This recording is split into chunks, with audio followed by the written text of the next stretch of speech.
السلام عليكم ورحمة الله تعالى وبركاته. كنتمنى تكونوا بخير وعلى خير وانتم كتشاهدوا هذا الفيديو. اليوم ان شاء الله غادي نحضر معكم طاجين الارنب او القنية بالبصلة والزبيب. طاجين كيجي رائع جدا. اللحم ديالو كيجي فتي، كيجي هشيش وطيب مزيان ومعسل. وإلا تبعتوا هاد الطريقة حتى اللي ما كانش كيعجبو القنية غادي تجيكم لذيذة وغادي تعجبكم بزاف. تبعوا معايا الفيديو حتى الاخير وما تنساوش تدعموني بلايك ديالكم وتشتركوا في القناة الا كنتوا اول مرة كتشاهدوا القناة. وفرجة ممتعة.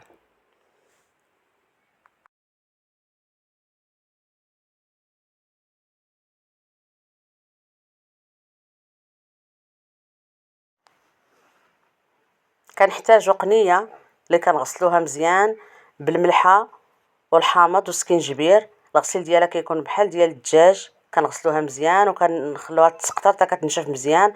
عندنا القزبر والمعدنوس، عندنا واحد البصله، زيت الزيتون، الزبيب مرقد، جوج ريوس ديال الثومه، الكمون، الابزار، التحميره، الفلفل الاسود، السكينجبير، واحد المكعب ديال الزعفران والمليحه.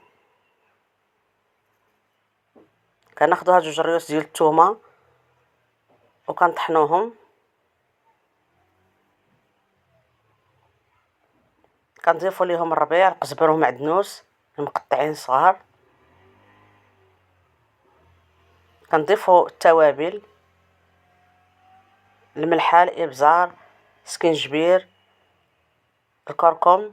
كنضيفوا لهم واحد نص كاس ديال الماء باش نخلطوا العطريه. كنخلطوها مزيان. كناخذوا الطريفات ديال اللحم ديال القنيه كنشرملوهم مزيان حتى كتدخل معاهم ديك العطريه.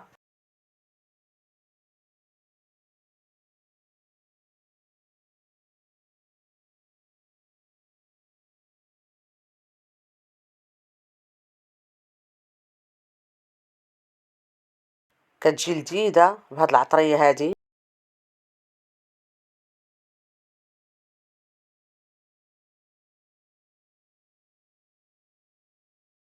كنكملوا الطريفات ديال اللحم كلهم.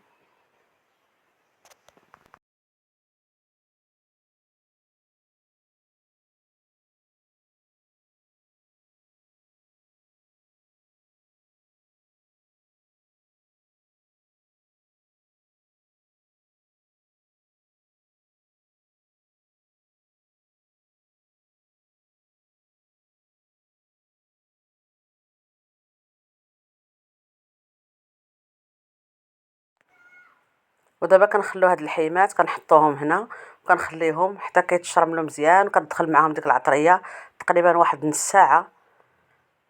عاد من بعد كنبداو نصبو.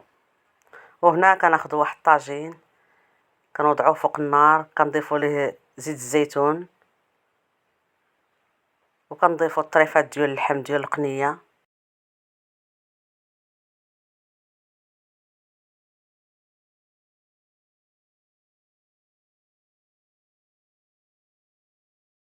وكنخليهم يتقلاو مزيان.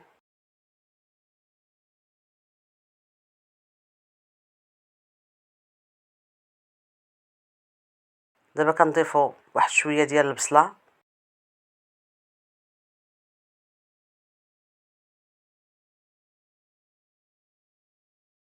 وكنخليو الطاجين يتشحر.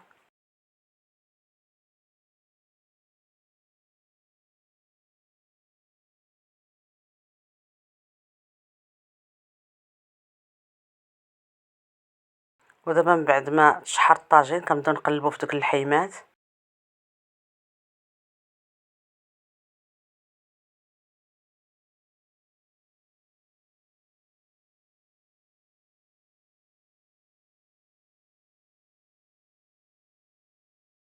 ودابا من بعد ما تشحر كنضيفوا البصله اللي عندنا اللي قطعناها شرائح وكنخلو الطاجين على نار مهيله.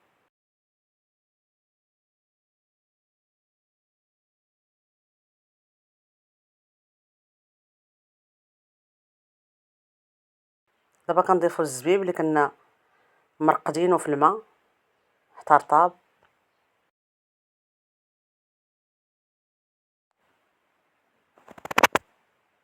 ودابا كنضيفو القليل من الماء، كنبلو به تقريبا نص كاس، وكنخلوه على عافيه مهيله حتى كيتجمر، كيطلق داك الماء ديال البصيله، كتطلق الماء ديالها وكتعسل هي والزبيب. ها هو الطويجين ديالنا من بعد ما طاب، وكتوقف ديك المريقه ديالو كيجي لذيذ ومعسل.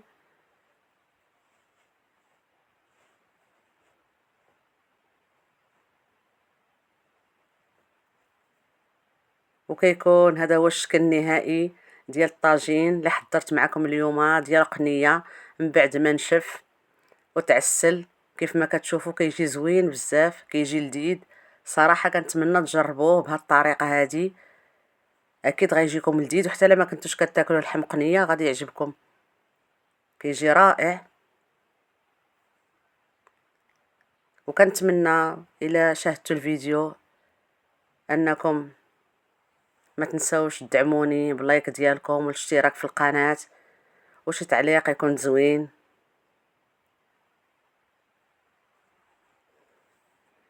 وكنشكركم على حسن المتابعه، والى فيديو اخر ان شاء الله.